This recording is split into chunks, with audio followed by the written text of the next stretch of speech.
More and more major crimes today include digital data. And social media is hijacked for terrorist purposes, and the darknet enables criminals to indulge in the sexual abuse of innocent victims.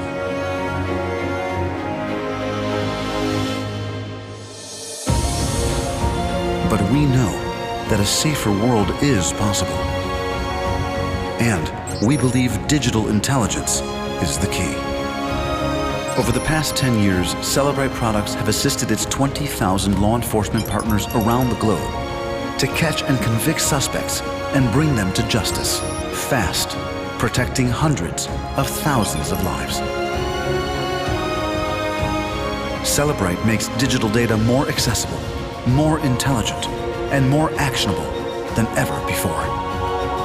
Wherever there is crime or terror, we're there. Because for us, a safer world is not just a tagline, it's who we are.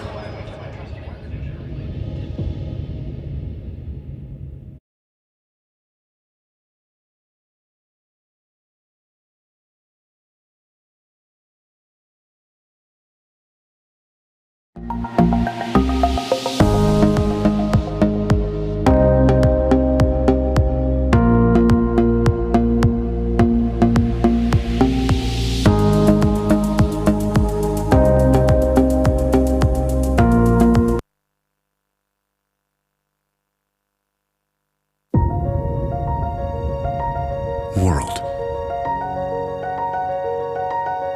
Our world. Amazing, beautiful, exhilarating. But also enigmatic, mysterious, dark, violent. In 2016 alone, millions of people were trafficked for labor and sex services. Terror threats were rampant, and thousands of children experienced abuse every single day. The prevalence of mobile devices and social media networks of all types have given criminals new platforms to exploit their victims. More and more major crimes today include digital data. And social media is hijacked for terrorist purposes, and the darknet enables criminals to indulge in the sexual abuse of innocent victims.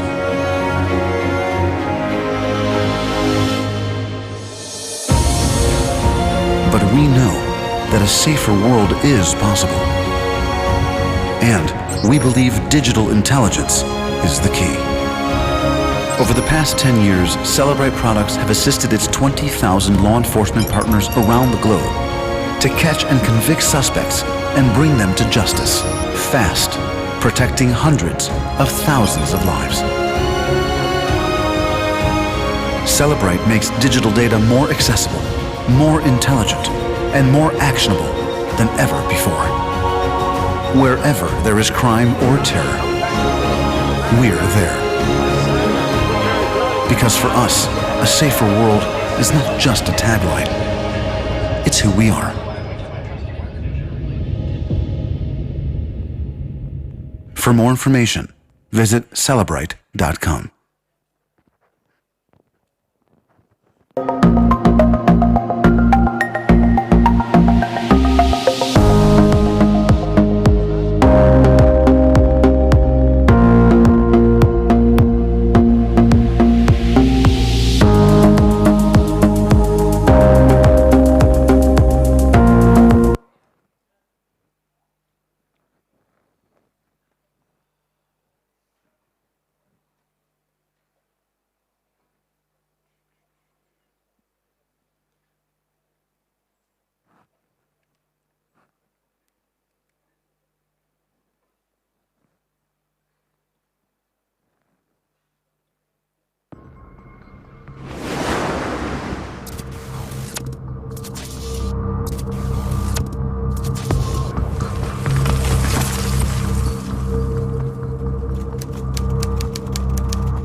Welcome back after a break. I'm sure all that caffeine will help you stay up. And this is certainly going to be a very interesting session. And this will be on digital intelligence for making the world a safer place. Our next speaker is Mr. Arthur Weinstein, Managing Director, Celebrite Israel. He's come all the way from Israel. Prior to joining Celebrite, Arthur held several leadership positions at Cognify, Nice Systems, and at Starhoma, Combus, and other international companies. And he has over 20 years of executive leadership experience in security and telecom markets in the APAC region. So I would now like to hand over the microphone to our speaker, Mr. Arthur Weinstein. Okay, hi, good afternoon.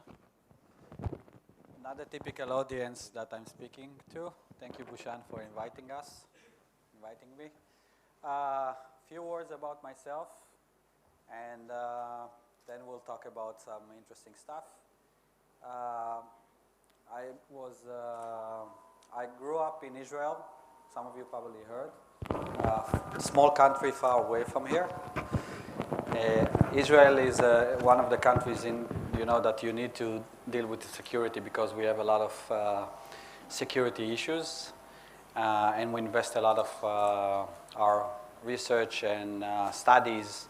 So in Israel, you study computer science. A lot of people study at very early age. I think this is a little bit too close. And I grew up. Can you take it down?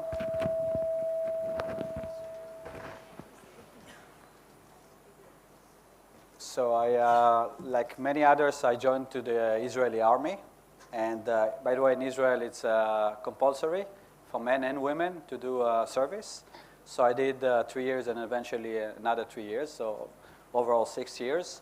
Back in '94, I was head of computer science team that developed the first military-grade mobile network. It was encrypted mobile network. Back then, Motorola helped us to do a communication which is encrypted, which is today even still used by the Israeli army. Later on, I finished my studies. I did computer science, and eventually I worked as a developer, and eventually in many computer science and security companies. And eventually I reached to the stage that I decided that it's time for me to move on, and I become a managing director. And I think a lot of you, interesting to me to see that today, when I studied back in the 90s, computer science was just early stage. Some of the languages that actually it was back in the 80s. I was working on my first program that I coded was in Java. Back then, Java was just early stages. It was a really interesting and fascinating world.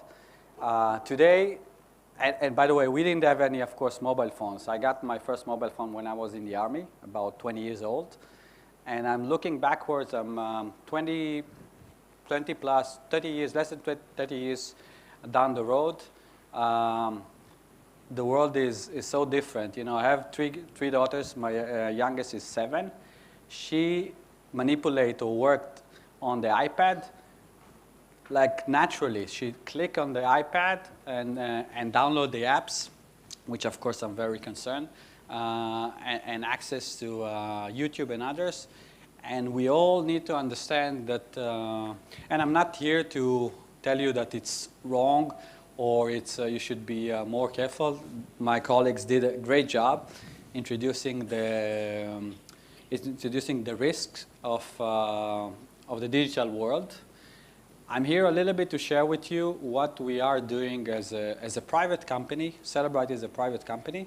What we are doing in order to help mainly law enforcement, government, and military to handle the threats, or I would say make the world safer for all of us, for you, for me, for my daughters, for my family, trying to protect ourselves, protect our assets, and protect our countries and our lives, because definitely there are a lot of risks there, and you should be aware.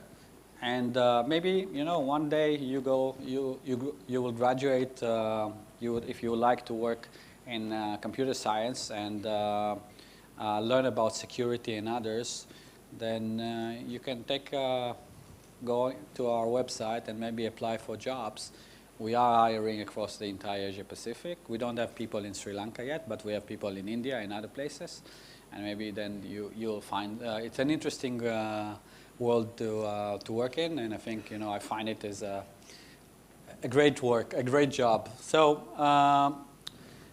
this slide is similar to what you've seen before, but this is not on Sri Lanka. This is worldwide. So total population 7 billion.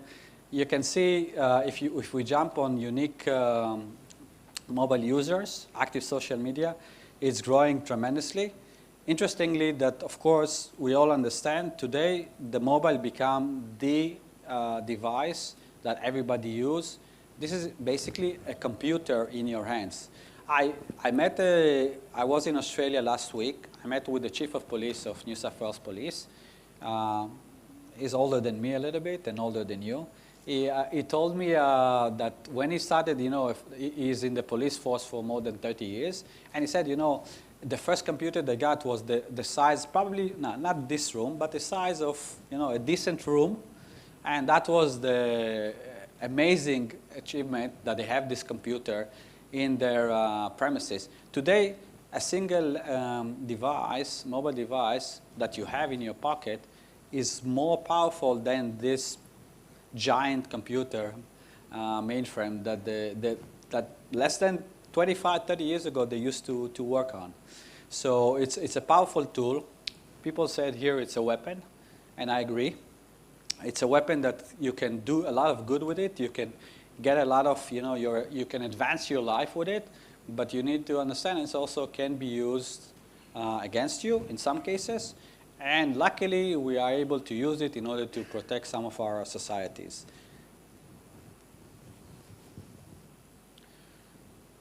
So this is, you see, this is a mobile phone. So computers used to be the major platform to access data or to manage data. Today, everything goes to the mobile and goes to what we call IoT. Anybody knows what IoT is? IoT? Internet of Things.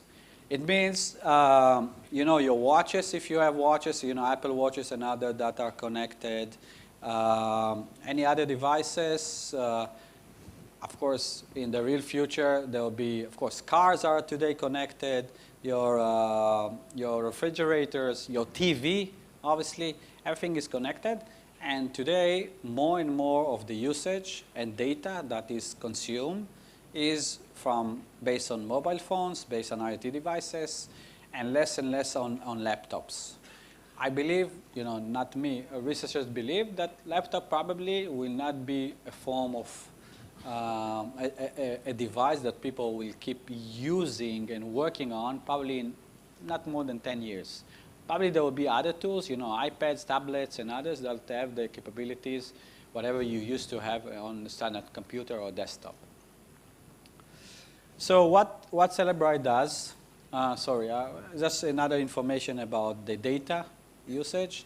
You see that definitely APAC, Asia Pacific, the region that we are living and working in, is booming from data consumption.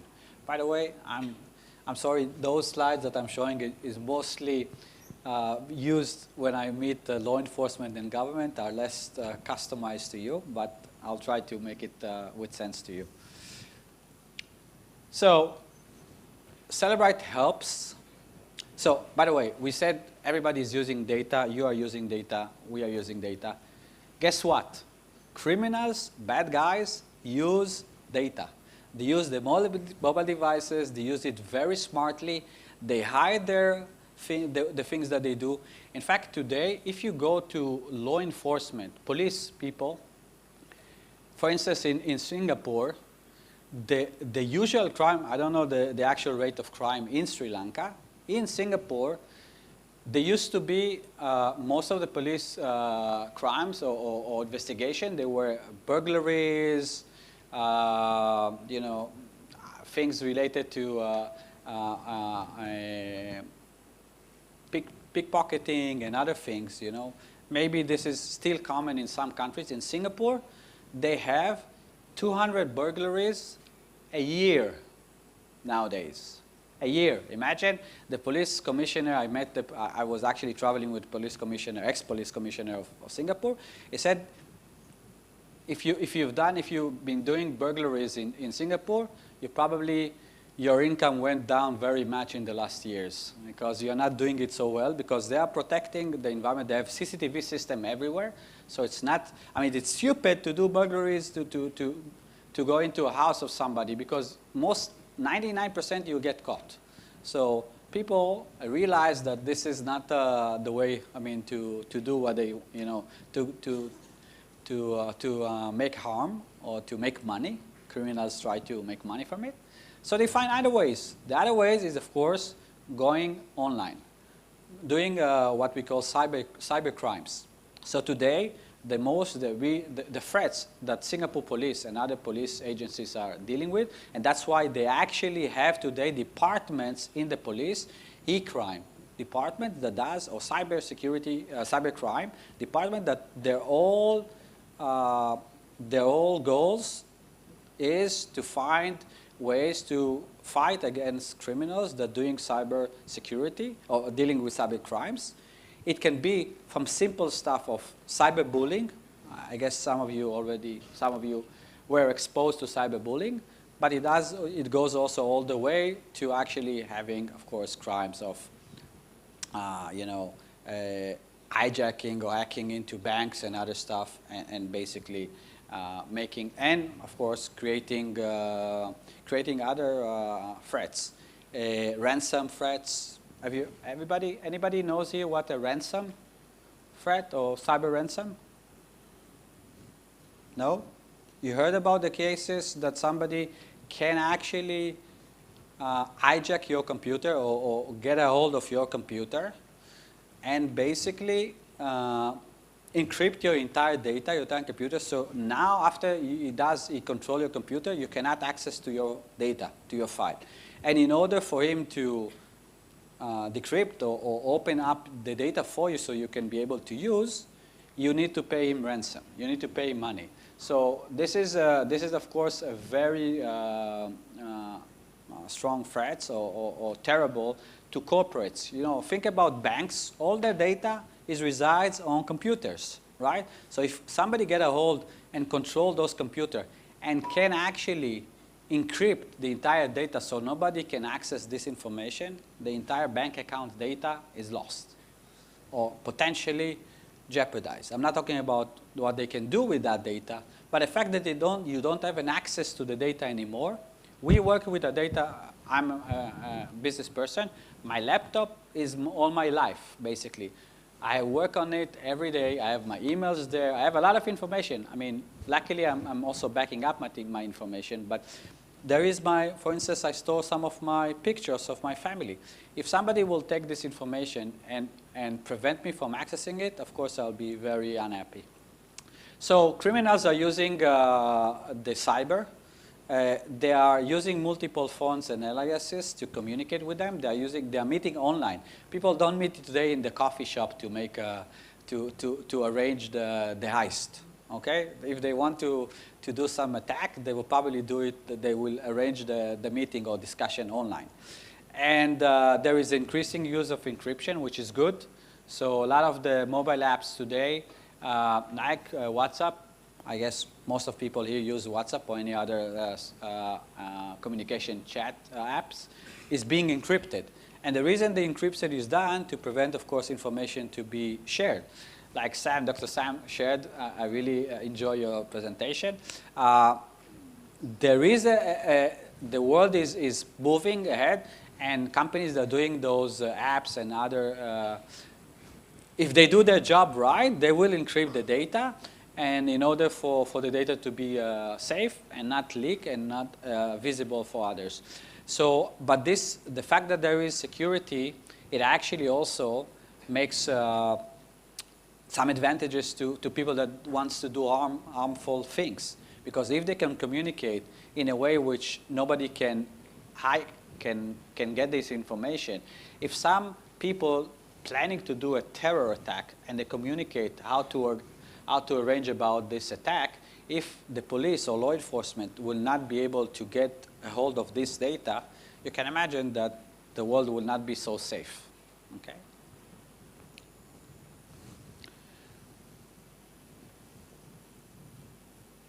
So some information. So this is some information that you can see about, I would say, not criminal, but some activities done online, which the different companies or different apps are trying to prevent. So Twitter suspended 300,000 accounts tied to terrorism in 2017. Child abuse sites get more than 80% of all the darknet traffic. We talked a little bit about the darknet. Over 26 million media files were viewed online in 2015. This is old data already. You know, the data today is much bigger. Illegal activity constitutes 57% of all the deep web content. So guys, the internet today is a huge, huge playground to people trying to do things which can harm all of us, the society, the community. And basically, it's not going to change. It's not going to change. You need to be aware. You need to know what are the ways to try to protect yourself. But also, I would say there is some hope. And some of hope is given by companies like us that we are trying to help to the people that keep the world safer, law enforcement, police, military, government. We are trying to help them to fight this so-called war. It's not easy, and I can tell you it's getting harder every day, but we're doing our best. So Cellebrite, you saw a nice video. So let me say a little bit about who we are. So we are a private company. We are based in, we originally from Israel. We have about 800 people in the company. Half of the people in the company are research and development engineers. And we worked, as I said, worldwide. And what we do, we are able to exploit vulnerabilities that exist in the digital information. So if you have a mobile phone, which I guess most of you have probably one, I have two. If you have a mobile phone, today you will most likely, if you don't, please do, you don't put you most likely use a password to protect the data on your phone, right? Or to prevent access to the phone. Am I right? All of you use passwords, right? Or at least some kind of mechanism to protect, some kind of templates. By the way, the face recognition by iPhone, it's good, but be aware, I have a twin brother. We tested it a few times. My twin brother can access my phone, seriously. So if you use those iPhone with a face, put a lock as well, or finger or whatever. So passwords are good. Passwords is definitely helping you to protect the data and prevent people to stealing the data from you or stealing your identity. So Cellebrite, we said mobile today have a lot of data on it. So what if, and the police needs to sometimes gets to this data. Why? Because if there is somebody that is a suspect in certain activity, criminal activity, the police wants to do investigation. In the past, you've seen in the movies, when somebody gets murdered, police guys go on the scene, they try to look for DNA or, blood stains or other, to collect the data of the scene. Today, police force, usually first thing they will do is to look for phones in the area, either for victim phones or suspect phones, because somebody probably took pictures of the situation, okay, or took a video of what happened. So they would like, the law enforcement, the police would like to get some information about what happened. And also if they have a suspect, they want to start investigating. You know, most cases, if you will investigate a person about what he did or whereabouts, if he's really the, you know, suspect, or if he did the crime, he will probably try to lie and say, I was not there, or I don't know this person that you talk about. So let's take your phone and find out. And people here ask, I would say the phone knows more than your parents about you. Seriously, I truly believe that if I take your phone, I will know, or I mean, the information I will get is more than what your parents knows about you, because we all have a huge, huge, huge footprint. What you don't understand, or you don't know, sorry, not don't understand, the information that is collected about us, the 19,000 data points of Facebook, this is a tip in the iceberg, okay? I don't want to show you a demo. With the information we extract from the phone, I will know on people sitting in this room 5, 6, 7, 10 years ago where they were, with whom they were meeting, what kind of information, what kind of coffee they drink in the morning, what kind of travels they would like to do, to where they want to travel, with whom they want to travel, who is their best buddy, who is not, who is somebody that I hate. This information you need to remember. When we all use the apps, we give this information, we give the rights, we give the consent to collect data, right? We all want to work and access Facebook for free, right? So we saw the numbers of Facebook. More than 2 billion users. You know what is how many computers Facebook needs to have in order to maintain their network? Believe me, it's huge rooms of data, of computers and storage. But so everything costs, you know, to run these apps, it costs. And you know how they make money, or how they keep making money. And these companies, of course, make billions of dollars. Anybody know what's the very obvious answer? How Facebook makes money? What? Speak up. No, not you. Speak, guys. You don't know this? It's quite a simple answer. How Facebook make money from all of us? Sorry? Advertisement. Exactly. This is the key. The world today is actually full of advertisements. Advertisements all around us. And how advertisement or advertisers do their job, because today advertisement is all about personal touch. They want to advertise things that will have an interest to each one of you.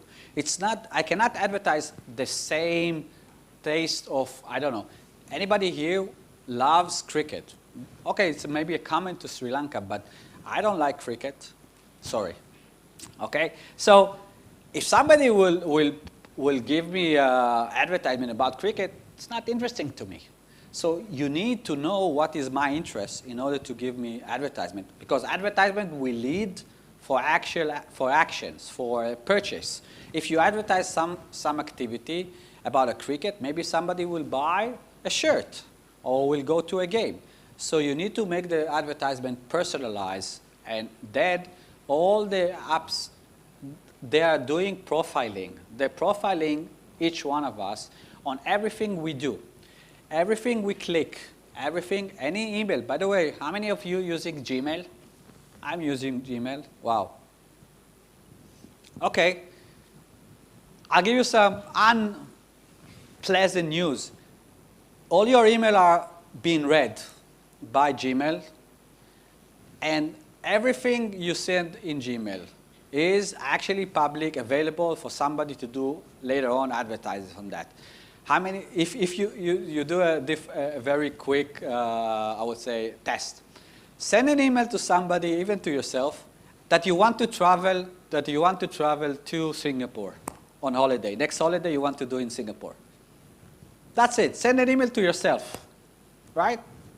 Should not reach anybody. Put your name in the tool and send it to yourself. It actually goes into your inbox, sent items inbox, remain in your inbox. And then 2 minutes later, go into Facebook.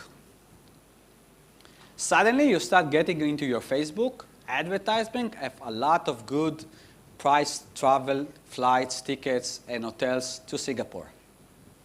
Okay? And it's not only on Facebook. You will do on Google. You will find the search, the first on the top. You will get advertisement. Of course, Google owned, so it will be direct link. But it's not only Google. Your data, the data that you are actually exposing is being sold to add to all the advertisement, to do advertisement on you, to profile you, and then push advertisement to you.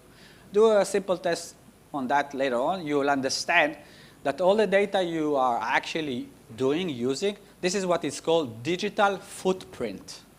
This is the things that is collected on you while you're carrying or doing your online,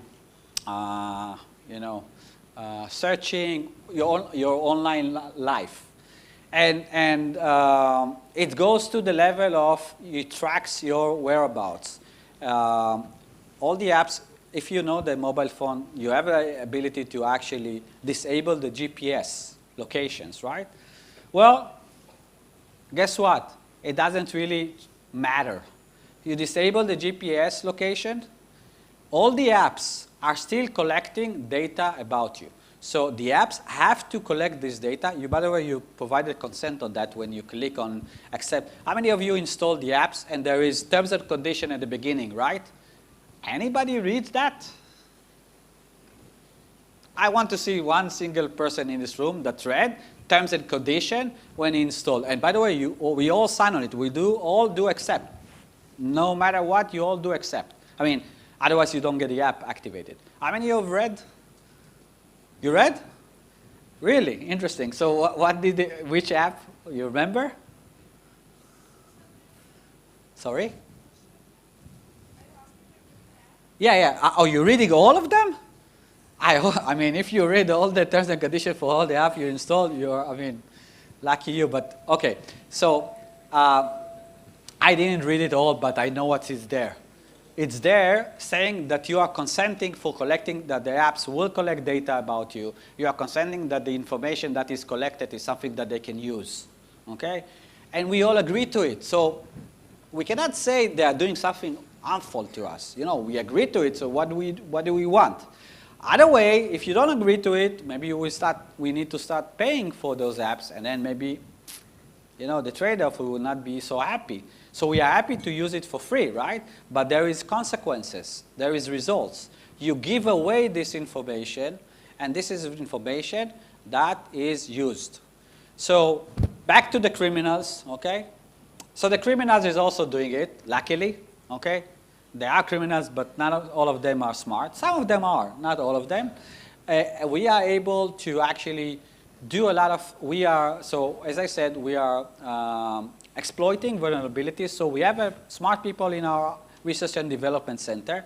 And what they do every day, they try to hack into mobile devices and into applications, so cloud apps. Why we do it? Because we want to be able, when the police force will need to get the data, we want to have the ability to give to the police force or law enforcement the ability to take this data out of the phones, even if those criminals try to lock down their phones.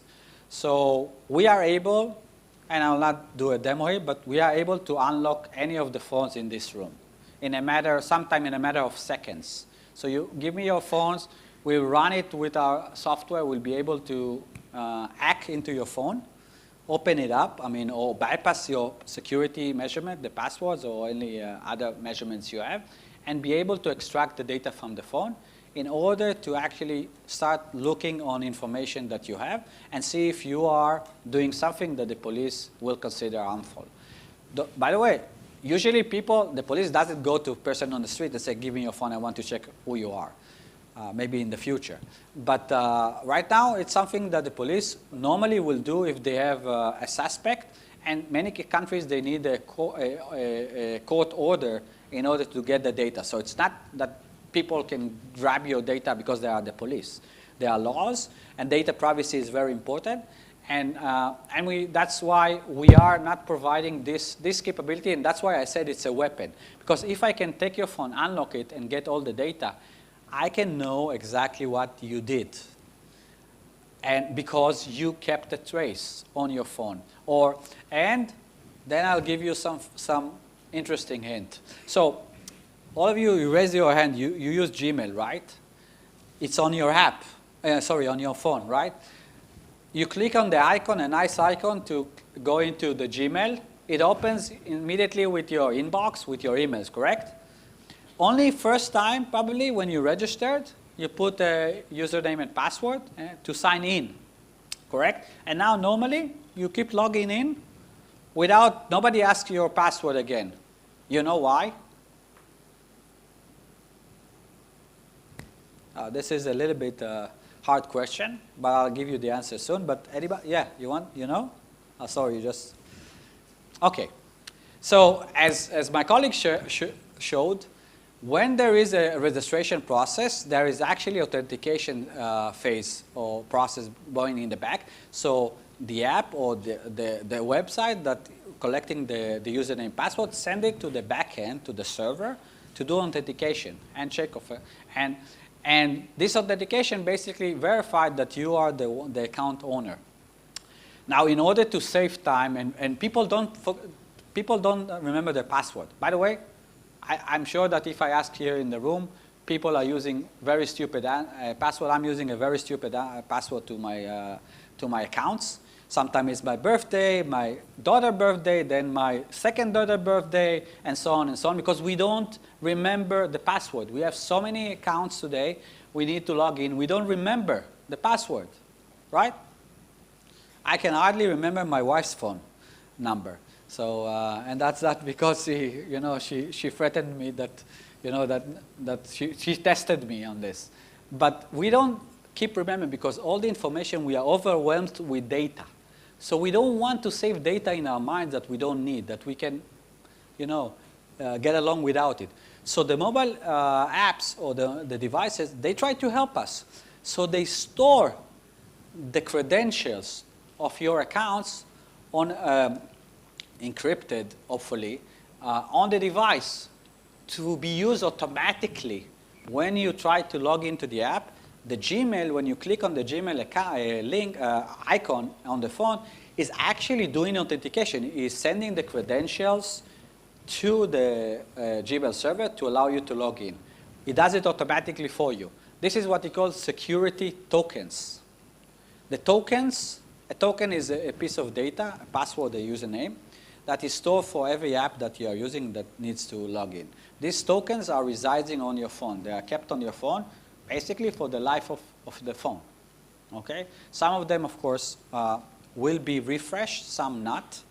So these tokens, think about it, are like the key to your bank account, or the key to your home, or the key for anything special or anything you want to secure.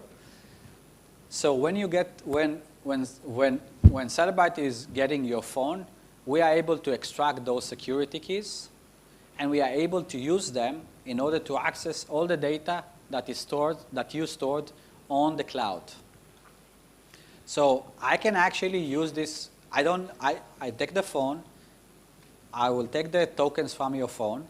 I can return the phone to you, and now I have the tokens with me. I have the keys, and now I can access to your Gmail account. And Gmail is one thing. I can access to your bank account. I can access to any account that you have that you use a mobile app to go into through your mobile device, okay?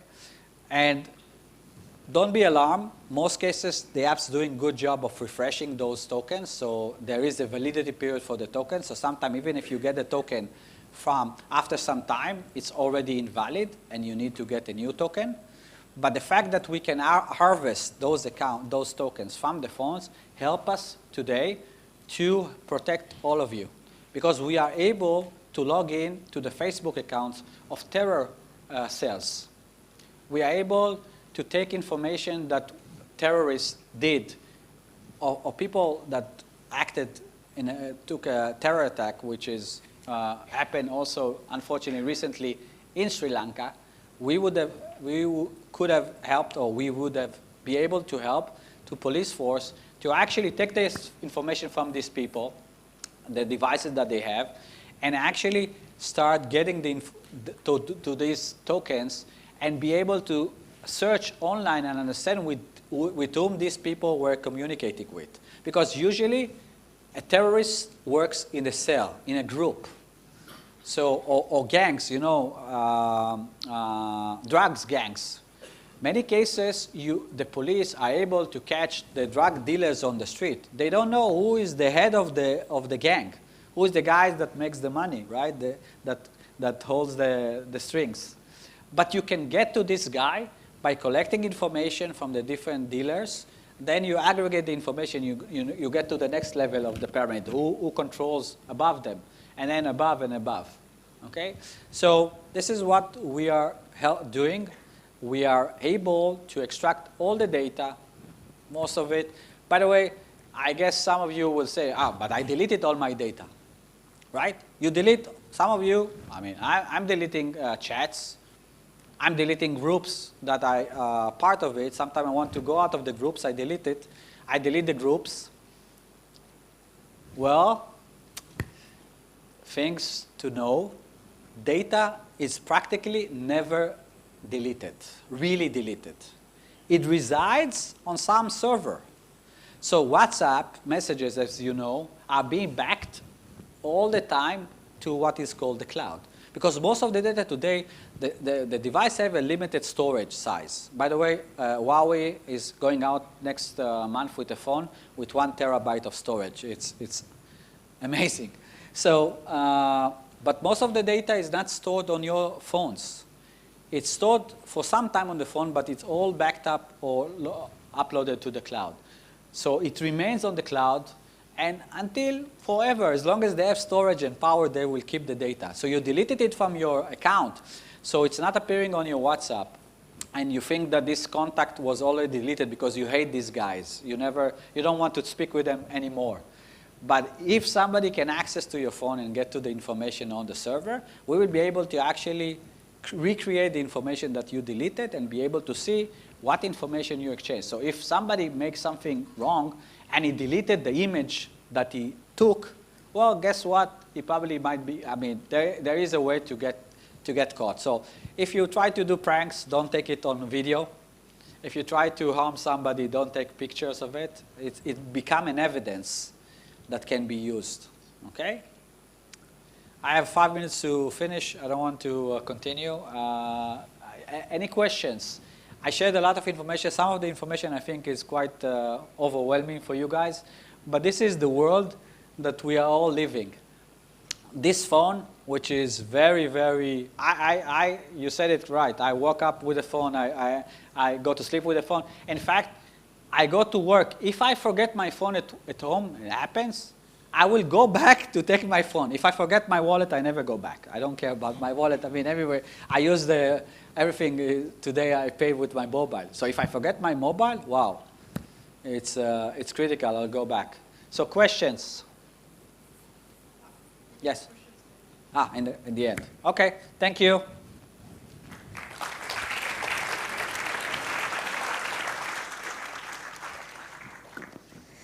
Thank you very much, Mr. Arthur Weinstein, for that interesting presentation on digital intelligence for making the world a safer place.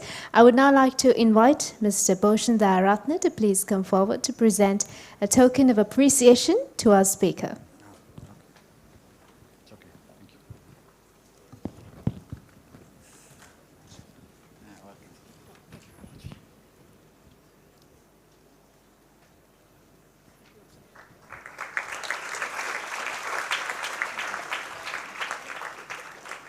Thank you so much. And since we're on the topic of cybersecurity, under the theme Prevent Tomorrow's Threat Today, we will now have another hacking demo by Sikra Consultancies.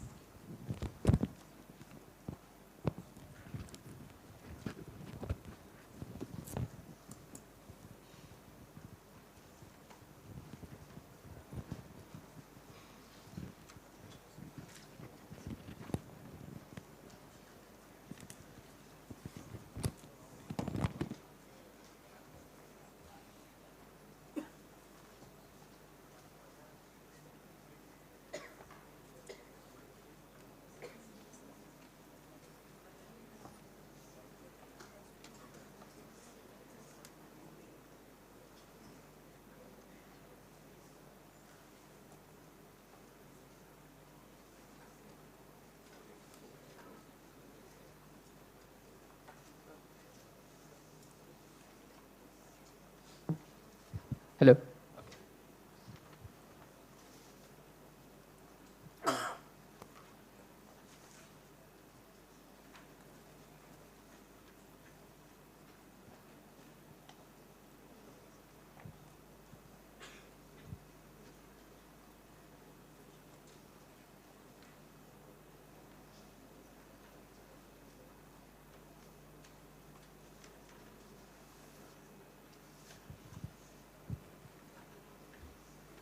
Okay, so today it's not really a hacking demo. We sort of have, it's sort of an awareness for everyone. How many of you all heard of phishing emails? Right, so, okay, so we have around 50% of the crowd. Perfect. So what I'm gonna show you, okay, at least for those of you that don't know what phishing emails are, it's basically emails that looks like it's coming from legitimate sources, but it's actually not. Right? So from whom is it coming from? Like probably, a bad guy, an attacker who's trying to steal, information. So over here, what I have is an email which looks like it's coming from Facebook. And I think some of you all might have seen this email. It says login alert, and that I've recently logged in from a unrecognized browser. And it says the time and the date and so on and so forth, right? And then you have my name, and then it says that it's coming from Facebook. And it looks pretty legitimate, right? So, however, who can tell me what's wrong with this email? Let me just open that up.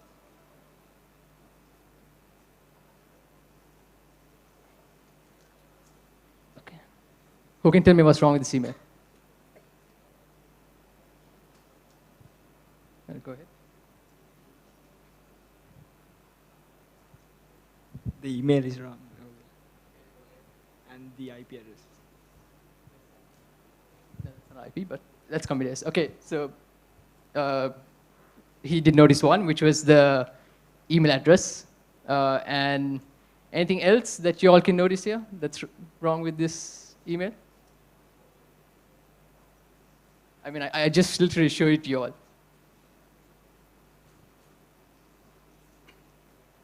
Okay, I have people at the back, sort of telling each other.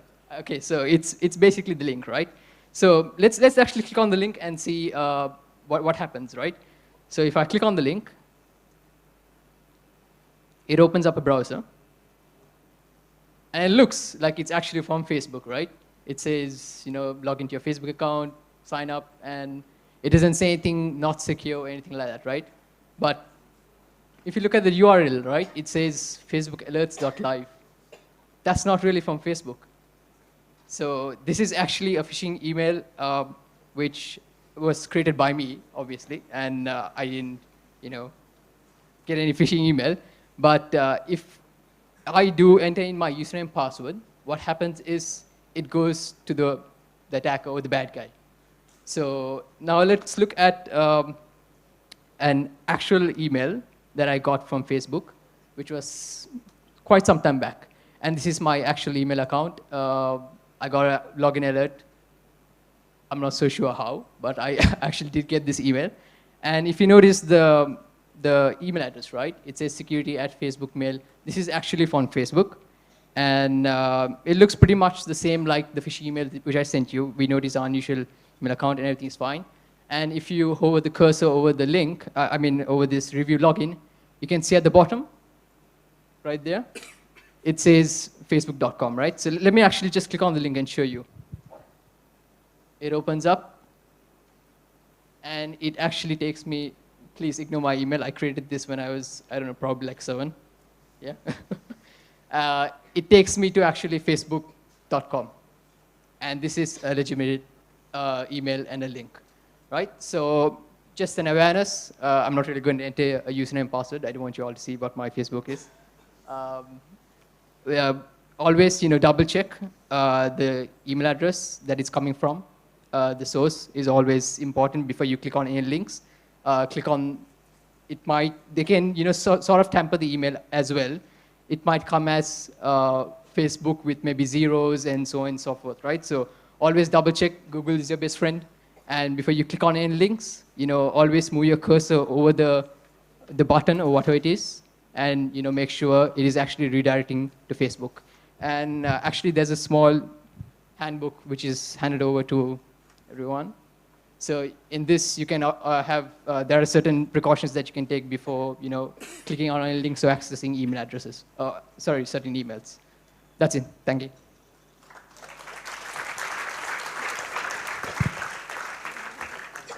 Thank you very much.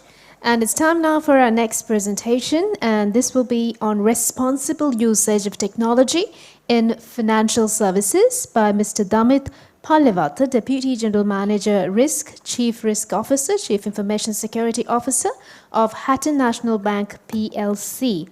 He is a qualified risk professional and an experienced banker with 24 years banking experience, having specific experience in various branches of risk management covering credit, market, operational, liquidity, fraud, risk and information, cyber risk management. He's also the director of Equity Securities Limited and Equity Partners Private Limited, and also an alternate director of Credit Information Bureau of Sri Lanka, which is well known as the CRIB. So let me invite the speaker to do the honors, Mr. Damit Palewata.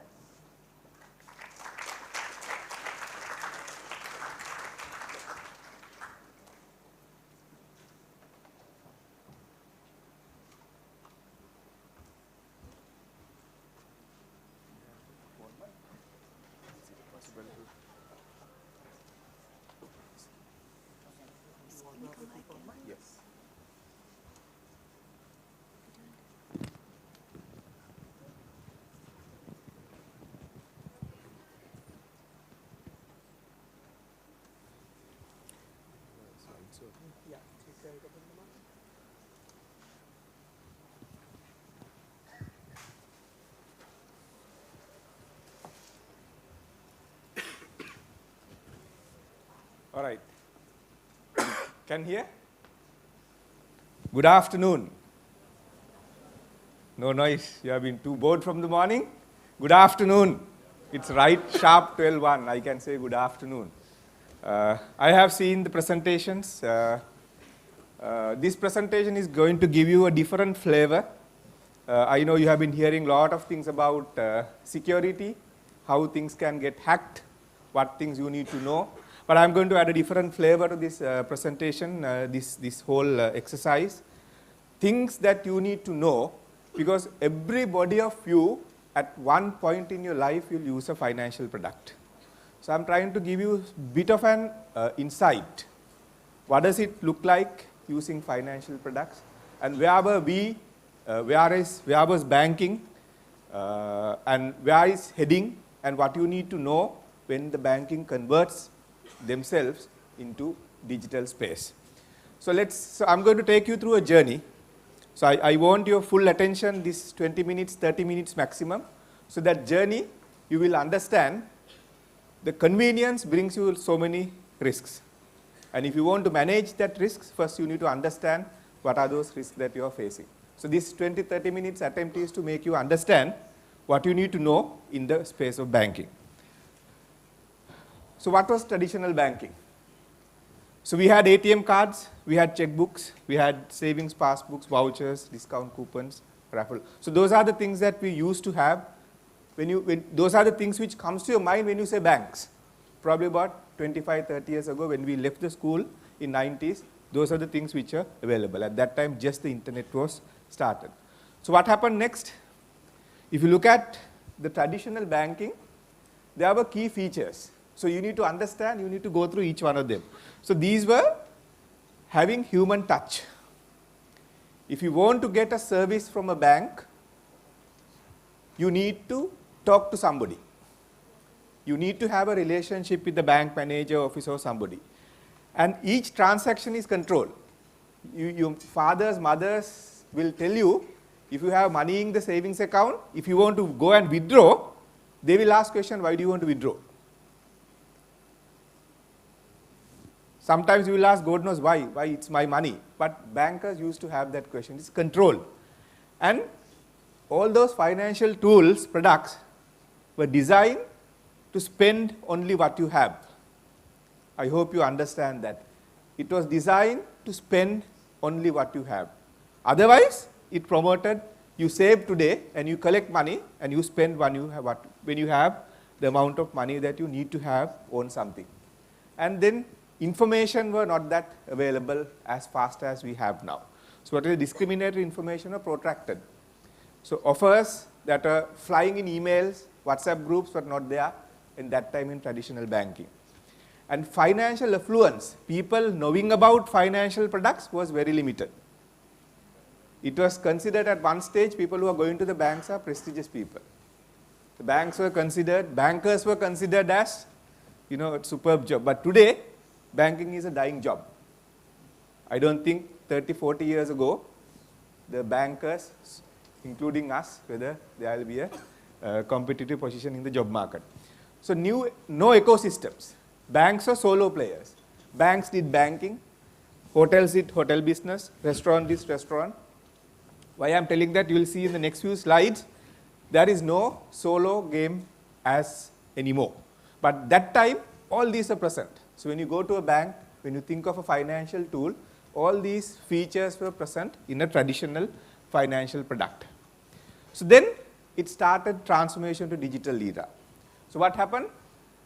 When the digital banking started to rise, physical banking becomes outdated.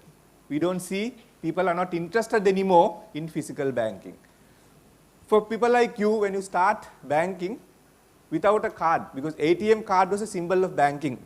Even to date, credit card and ATM card is a symbol of banking. When somebody starts with a cardless banking, you don't have any value for cards any longer. So there is a bank called Wells Fargo. It converted entire set of network of ATMs, it's about 14,000, 15,000 ATMs. You don't need the card to use it. So what happens here, if you get a 486 digit code, you go to any ATM and withdraw money. Have you had this experience? I don't think so far, but that's where the banking is heading. So this is a disruption. So then, physical presence of banks becoming irrelevant. Why you go to a bank? If you want to go to a bank to avail yourself for a financial product, bank needs to identify you first. We call it KYC. Know your customer. That's why we want you to come and visit the bank, visit the branch, meet the bank manager. But now it is happening over video conferencing. It happens over mobile. So then physical bank branch presence becoming irrelevant.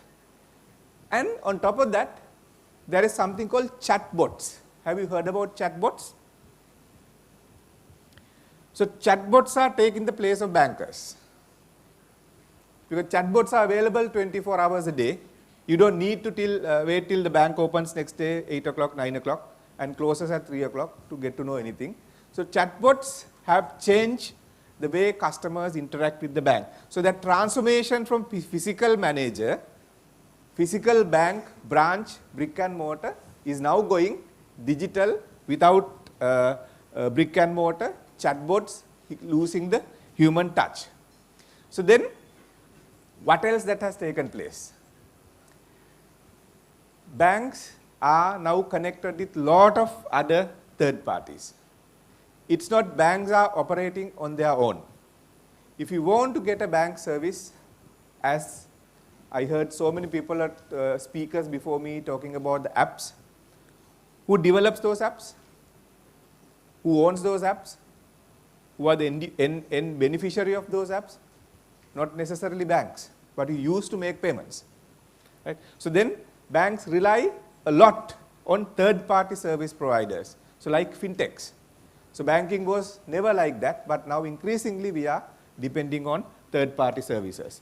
And that, in turn, increased the interconnectedness and interdependence. Banks were solo players earlier, but now we are so much dependent on various other third parties. What is the end result? Mobile banking has become the norm now.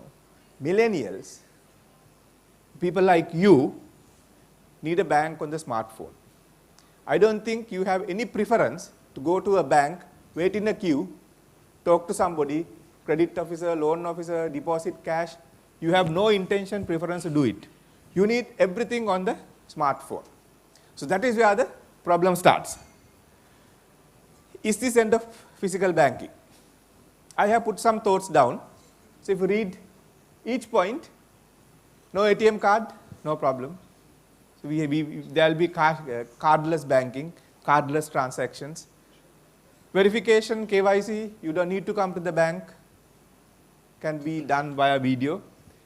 Bots help you be in touch, clarify your needs, you don't need to meet bank manager. Artificial intelligence understand your behavior, so you don't need to tell somebody meeting, yes, I have this need.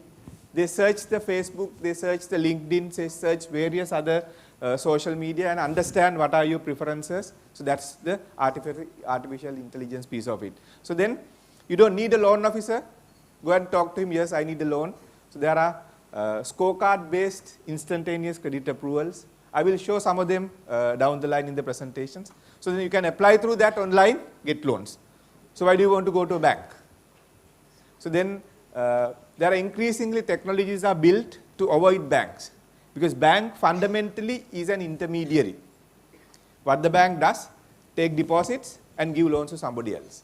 So when we act as an intermediary, there is a cost. So there are technologies like blockchain which trying to eliminate bank from the intermediary job. So then banks face the risk of elimination. So is this end of physical banking?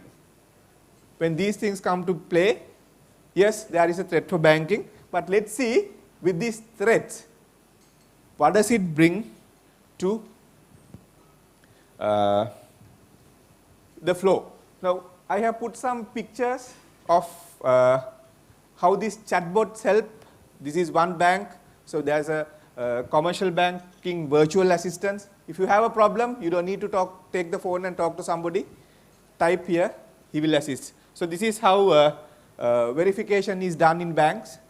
And this cash wagon, I spoke you about, you can apply a loan online and get cash in X number of hours. So to that extent, financial tools have now improved. So these are some of the visuals that even you can search your search web and see how far it has gone. But this marks an important point.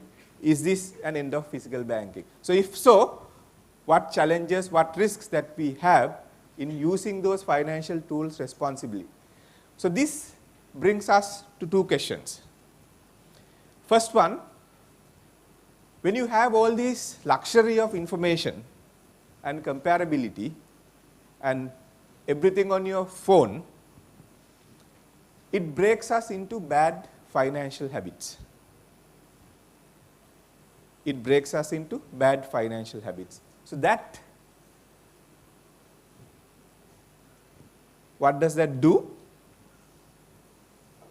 That let us forget the responsibilities we have for people and our family, for our parents, everybody. So then you need to know, even though banks are now going digital, in one side, yes, there are risks on the security, but much bigger risk is the responsibility that you need to understand to avoid bad financial habits.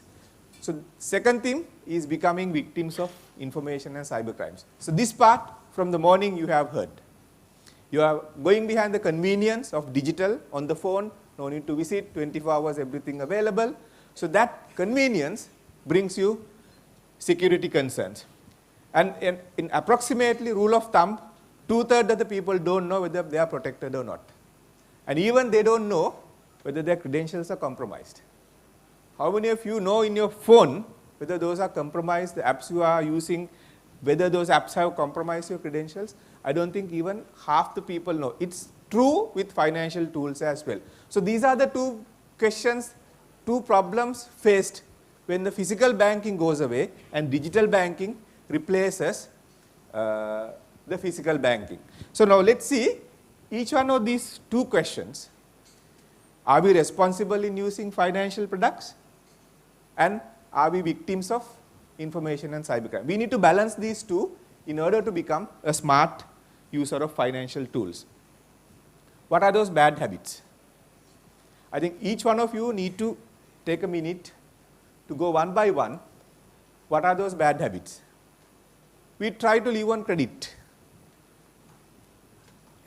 We try to live on credit. Banks, I'm a banker, but we give credit cards, we give huge limits. If your salary is 50,000, we give 150,000 credit card limit. So what do? When you go to a supermarket, when you go to a department store, you buy, right? So tempted credit card promotions. Send an email, send a WhatsApp saying this is available, this is your offer, you go and buy. So then you start living on credit. You have no money, but you go and buy things. Then online purchases drive you to bad habits. So what does it do? It makes you endless comparisons.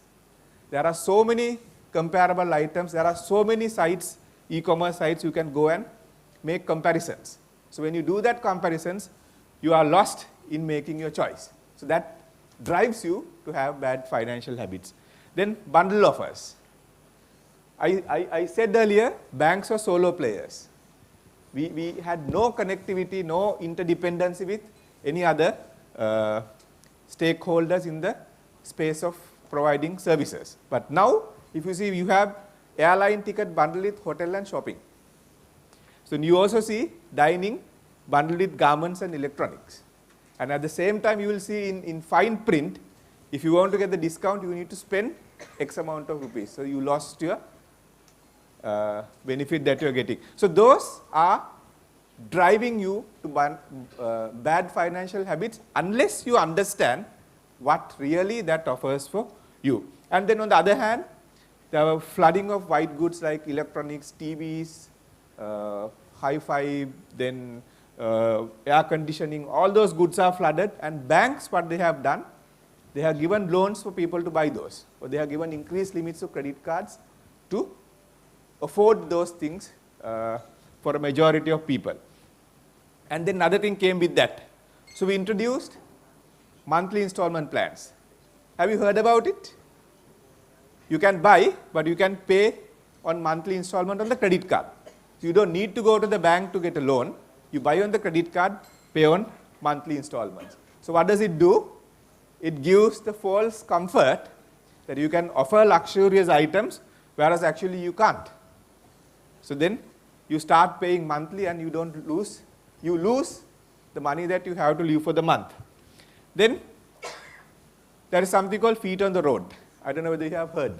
That's a buzzword used by banks where we send salespeople. If you go to supermarkets, department stores, people come behind and say, look here, can you fill this application to get a credit card? Do you want a loan? People come behind you and ask, right? So that's aggressive sales campaigns. So what all these things do, those drive you to bad financial habits if you don't understand the repercussions of getting carried away. All these what is offered by financial institutions. All these tools, good, but if you use them properly. But if you don't know how to use them and if you get carried away, then you drive yourself into bad financial habits. Then, whilst you getting yourself driven into bad financial habits, the digital products have come on top of it to facilitate what you can do with those financial tools. So now you have, most banks have mobile banking apps that enable you to send money as you wish to anybody, not necessarily onto the customers of those banks. Good old days, if you want to send a customer money, you have to go to the same bank and deposit. But now you have the app on the phone, you can send money as you wish.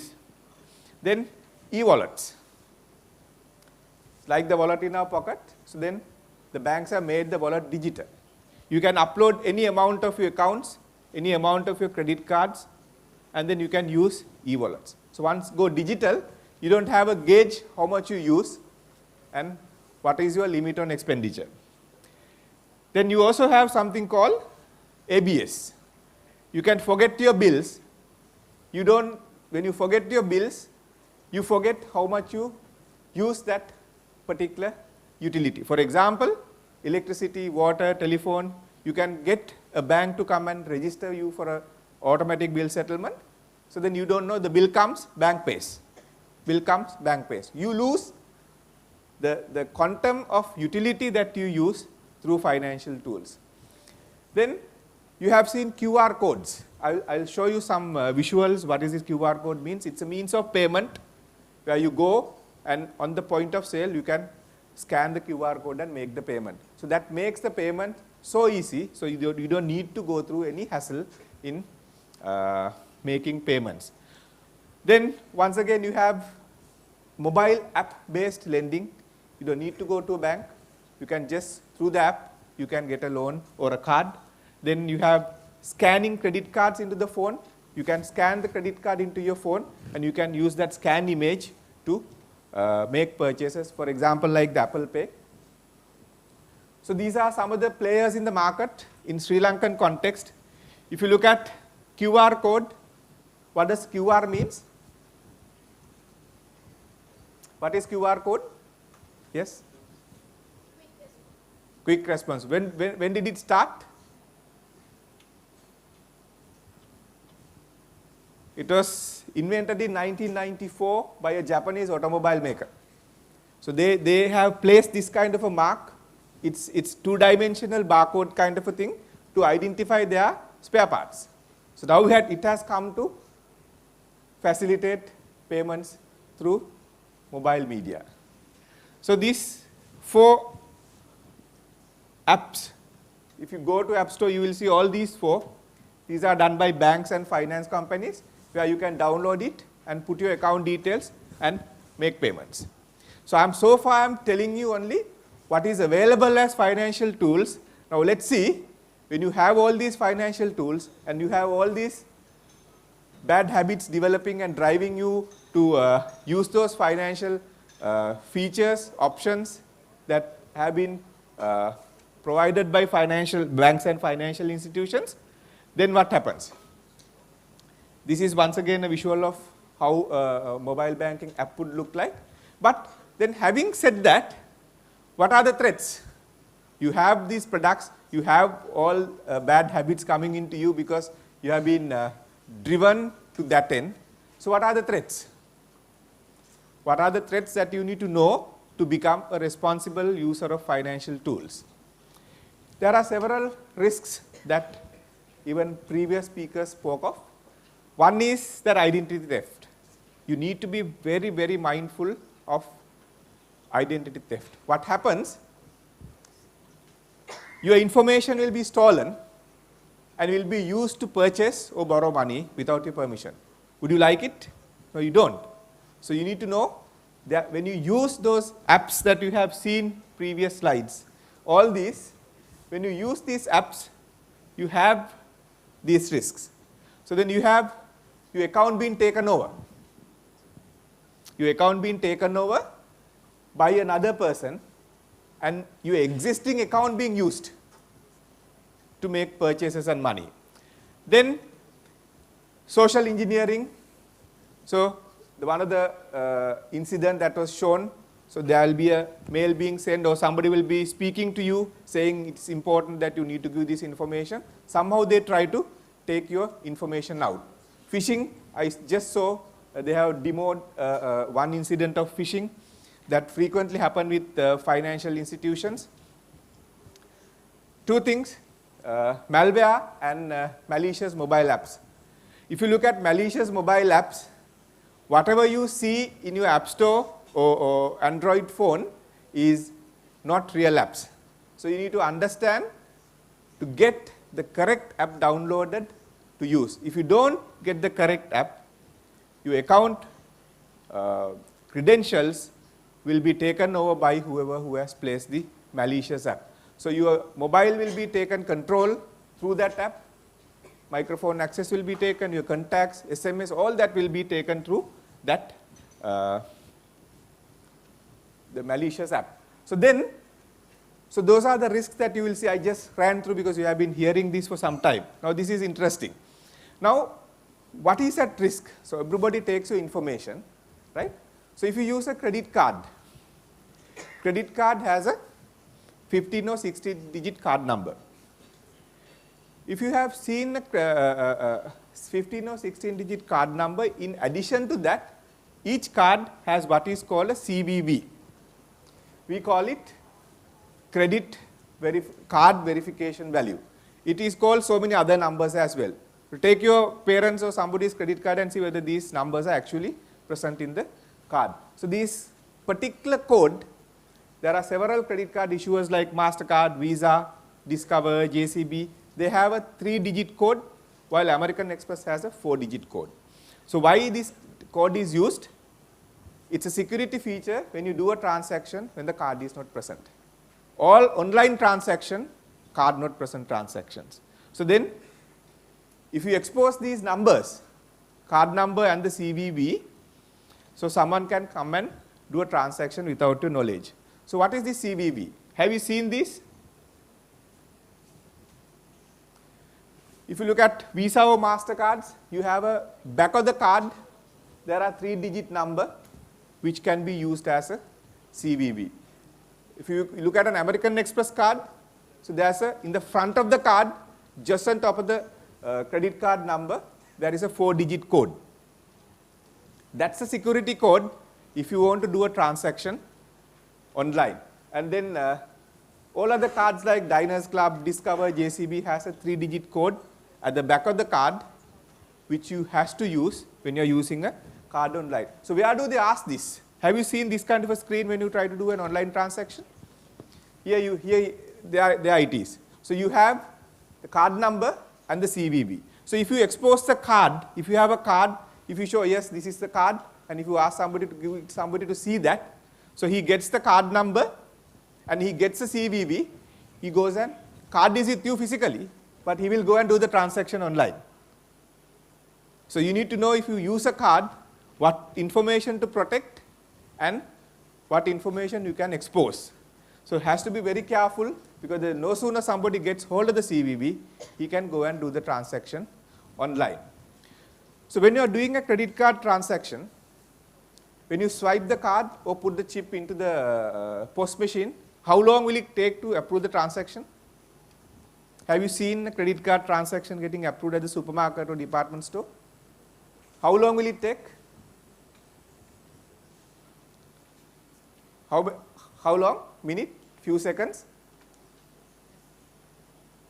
Few seconds, right? So you know within that few seconds how much your information travels. That itself will tell you what kind of a risk that you are taking in doing credit card transactions. If you see this, so this is how a credit card transaction is getting approved. So you are a customer at the top, you are the merchant, it goes 8 hands and then you are getting it approved. So one of them may be in US, you are swiping the card in Cargill's or say Keels, so then it goes to somebody's data center for clearance in some other country. So then it comes to the bank who issued the card, then it comes to the bank who owns the POS machine in the car, where you swipe the card, and then only it comes to the merchant. So then the risk that you take, every point this data goes through the internet, your data can get hacked. So then it's the card issuers and acquirers and everybody else who is in the process to ensure that your information is secure. But anytime, in any of the point, this information can get compromised. Have you heard card skimming? Familiar word? Lucky if you are not.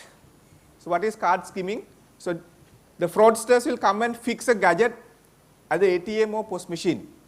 How the skimming works? If you put a card inside to a compromised machine, it steals also all your data. And you can easily see those in ATM machines or gas stations, or when you want to buy something in a metro station or something, you will see that. But the risk is, when you go to a restaurant, when you want to pay the bill, the waiter comes and gives a bill, can you give the credit card? So then you give the credit card, he puts it inside that wallet and go and do the transactions elsewhere. Do you see there where he swiped the card?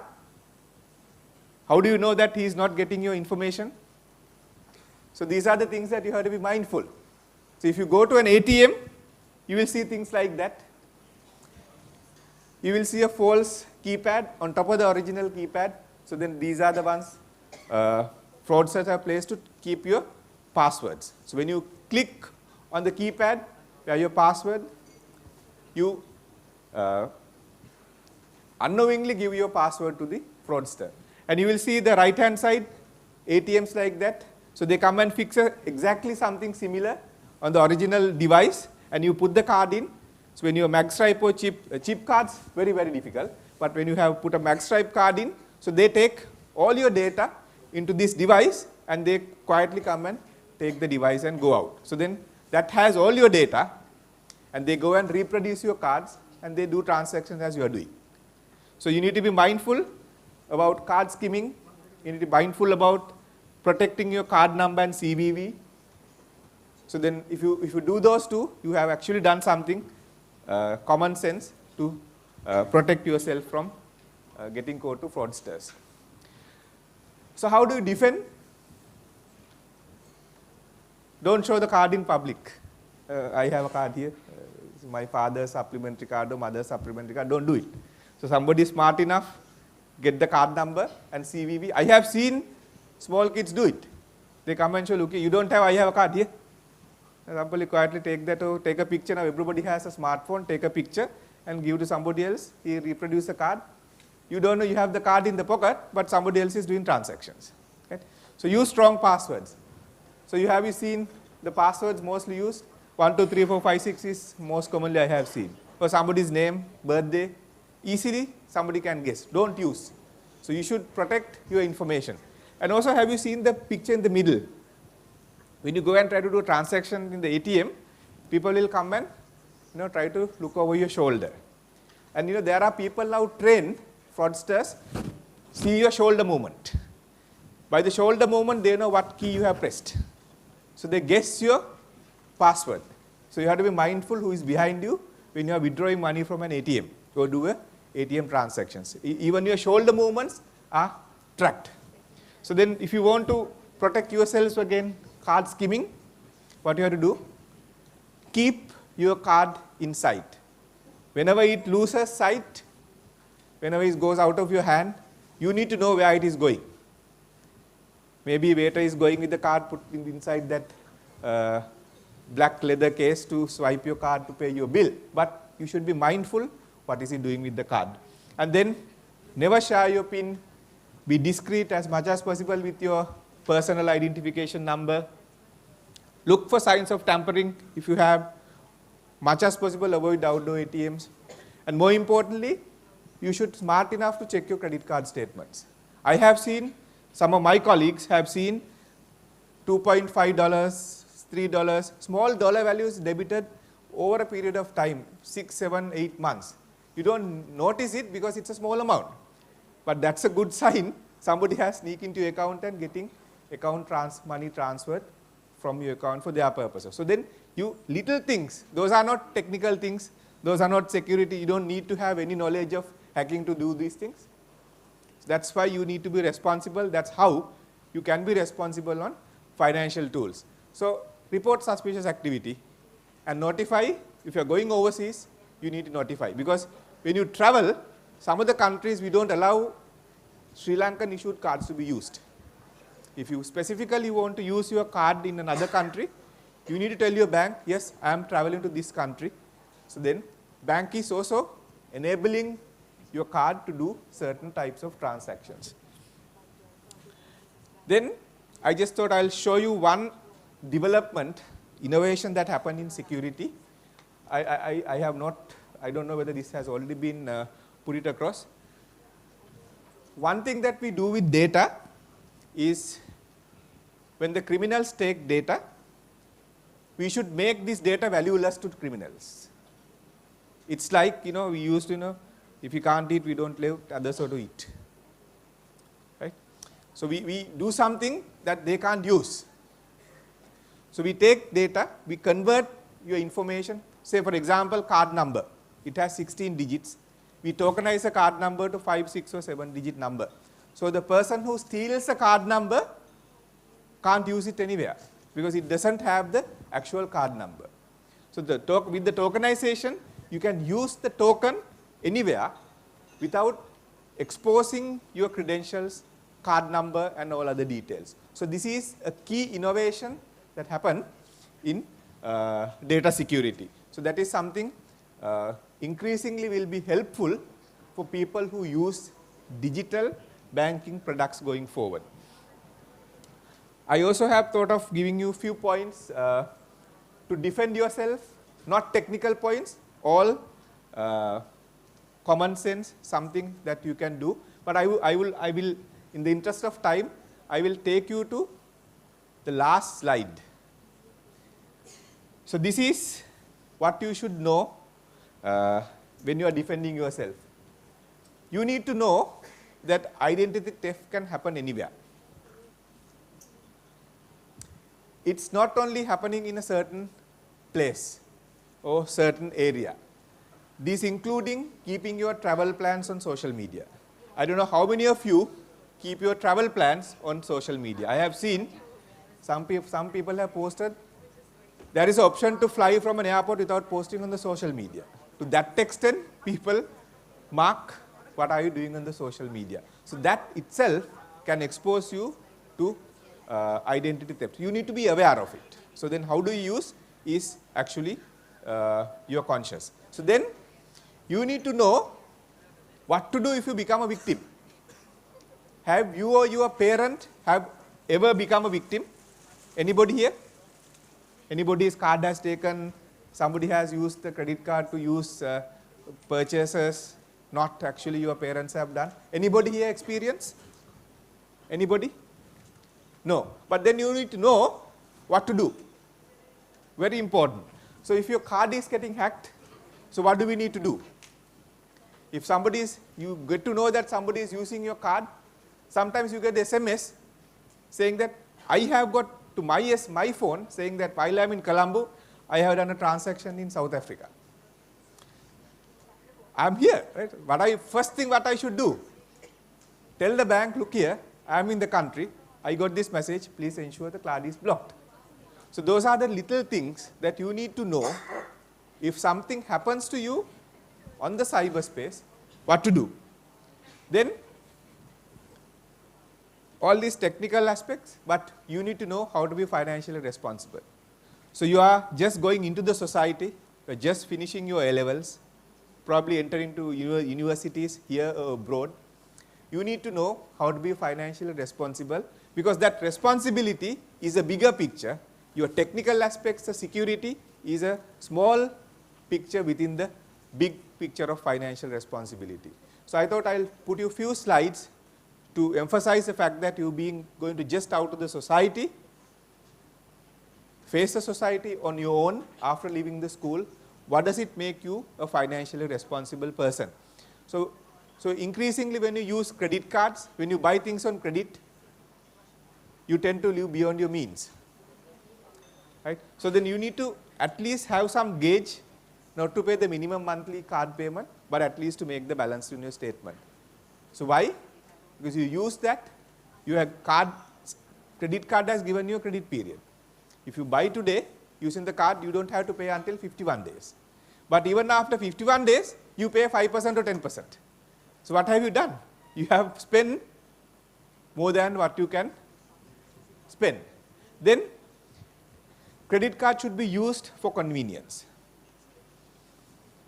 Of course, it eliminates the need to carry cash, but it should be used in an emergency. So if you have used the credit card limit in full, what is it there when an emergency happens? Right? So then it forces you to carry a balance in the card, which is not utilized. So then you have to be responsible, despite all these bad financial habits coming into play, to keep a balance in the credit card to use in an emergency. Few points. Consider interest that you pay on a credit card statement. That if you pay interest, that means what you are buying is much more than the price that you are paying is more than the actual price that tagged onto the goods that you purchase, because it interest getting added on. And you should know the difference between the necessity and the luxury. I know these things need not to be told, but when the digital space, when you are being dragged onto those bad financial habits, you need to be mindful what is your necessity and what is a luxury. And the habit of savings I have seen during my last 25 years banking career, what is the people's attitude towards savings? They now spend the card and pay later. But used to be, you save money and own the good. But this is changing, but you need to make your own conscious decision which way you are heading. Then, very important thing, your neighbors aren't paying your bills. So spending habit shouldn't dictate what your neighbor does. That's what, from experience, we know. When neighbor spends, when the neighbor buys a 32-inch TV, I need to buy a 48-inch TV. So that's the kind of habits that we have, not necessarily in Colombo. If you go out of Colombo to rural areas, outside Colombo, we have 250 branches in the bank I work when I visit regions. So these are the kind of feedback I get. People want to get a loan because the neighbor has done something, they have expanded the house, so I need to get a loan to do it for my house as well. So then you need to understand what is possible within your means. Whatever the standard of living that you can have, you need to afford that with that. So finally, what is financially responsible mean? Living within your means regardless of level of those means. So take a closer look at your financial situation, evaluate your earnings and adjust to put yourself in a responsible financial position. So I took these few slides whilst digital is taking you a journey, digital is carrying you away with all these offers, bundle offers, products, technological advances like apps, e-wallets, all that. So you need to know what to do with it. The technology is a small part of it. If you don't make your mindsets right to use the products the technology provides consciously, I don't think you are getting what it's really mean to deliver. So Q&A, I understand there is a session in the evening to answer all the questions. So if you have any queries, if you want to clarify anything, couple of things, 2-3 things that you learned, I know you can't learn 10 things in a half an hour presentation like this. At least if you knew card skimming, how to use a card, what to protect, CVV, how much the card data travels when you do a credit card transactions, so that exposes your data to so many people. So I think that's good enough for today's. So be responsible in using your digital products. Be aware when you are using digital product, you are exposing yourself, which needs protection. So thank you very much. Thank you very much, Mr. Damit Palewata, for the presentation on responsible usage of technology in financial services. We would like to present you with a token of appreciation. So I would like to invite Mr. Bhushan Dayaratne to do the honors.